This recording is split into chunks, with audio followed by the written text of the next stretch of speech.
Super spreader Eid. कराहते केरल में बकरीद के बाद विकराल कोरोना, लेकिन लिबरलों की लिस्ट में न ईद हुई सुपर स्प्रेडर और न फेल हुआ पी विजयन का मॉडल।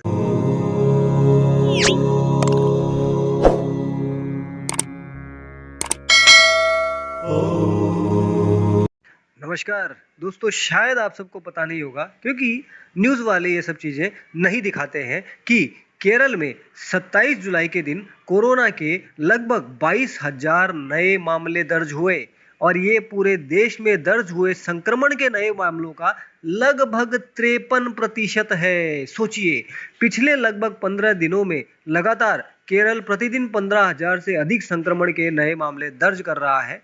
जब से राज्य सरकार ने कोरोना संक्रमण की रोकथाम के लिए लागू प्रतिबंध को हटाने का निर्णय लिया, संक्रमण के मामले बढ़ने लगे। ईद के बाद संख्या और बढ़ गई और कल यह संख्या 22,000 से अधिक हो गई। यह सब देखते हुए बहुत आसानी से कहा जा सकता है कि ईद ने सुपर स्प्रेडर का काम किया है। ईद के सुपर स्प्रेडर का दर्जा दिए जाने के पक्ष में दलील यह दी जा रही है कि मुस्लिम बहुल जिलों में संक्रमण के नए मामले तेजी से बढ़ रहे हैं। ऐसे में प्रश्न यह उठता है कि ईद किसकी हुई?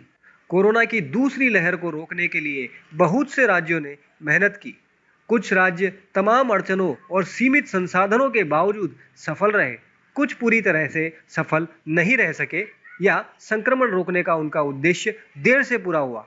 पर पता नहीं ऐसा क्या है कि केरल में संक्रमण बढ़ता ही गया। उधर केरल सरकार कोरोना रोकने के अपने तथाकथित सुपर मॉडल के लिए पुरस्कार लेती रही और इधर संक्रमण बढ़ता गया।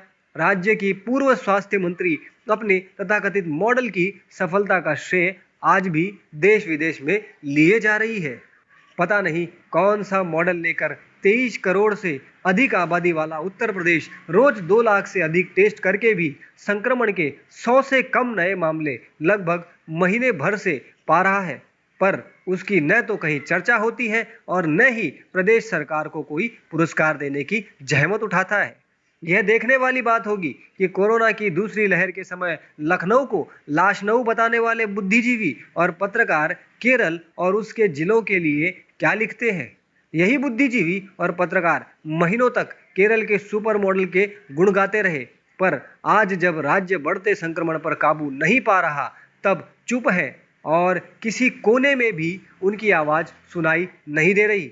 उत्तर प्रदेश में पिछले लगभग 2 महीने से संक्रमण लगातार कम हुआ है। राज्य में टेस्ट पॉजिटिव रेशियो आज केवल केरल के लगभग 12% के मुकाबले में 0.008% है। यह आंकड़ा कहीं भी लिखने या बोलने में भले ही अजीब लगे, जी हाँ, केरल का 12% और उत्तर प्रदेश का 0.008%। ये भले ही लिखने और बोलने में गड़बड़ लगे, लेकिन ये सच है। ऐसे में हमारी न्याय व्यवस्था यदि स्वतः संज्ञान लेकर उत्तर प्रदेश में कांवड़ यात्रा रुकाती है और केरल में ईद पर दी गई छूट पर केवल राज्य सरकार की आलोचना करके चुप बैठ जाती है, तो उसे अपनी कार्यशैली पर गंभीरता से विचार करना चाहिए, क्योंकि बहस की लोकतांत्रिक प्रक्रिया में प्रश्न तो उठेंगे।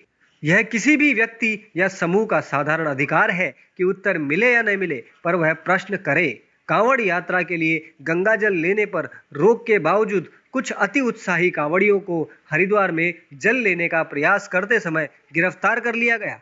कांवड़ यात्रा के लिए जल लेने वालों की गिरफ्तारी न्यायालय के आदेश के प्रति उत्तराखंड सरकार की जिम्मेदारीपूर्ण आचरण को दर्शाती है। प्रश्न यह है कि हम ऐसी जिम्मेदारीपूर्ण आचरण की अपेक्षा केरल सरकार से किस सदी में कर पाएंगे। वैसे आप सबको पता होगा, और नहीं पता तो जान लीजिए कि सुप्रीम कोर्ट ने केरल सरकार को चुनौती दी थी कि यदि कुछ गड़बड़ हुई तो हम उस पर कार्यवाही करेंगे। आशा है सुप्रीम कोर्ट जल्द ही अपनी बातों पर अमल करते हुए केरल सरकार पर कठोर कार्यवाही करेगी, क्योंकि केरल सरकार का ये गुनाह छोटा मोटा गुनाह नहीं है। इसने केरल की पूरी जनता को मौत के मुंह में धकेला है। इसलिए सुप्रीम कोर्ट को कार्यवाही भी कठोर करनी चाहिए और केवल डांट फटकार लगाना, निंदा कर देना, चुनौती दे देना, चेतावनी दे देना, ये तो कठोर कार्रवाई का हिस्सा नहीं है। हम सुप्रीम कोर्ट से निवेदन करते हैं और आशा भी करते हैं कि सुप्रीम कोर्ट जल्द से जल्द केरल सरकार के विरुद्ध कठोर कदम उठाएगी। जय श्री राम, वंदे मातरम, भारत माता।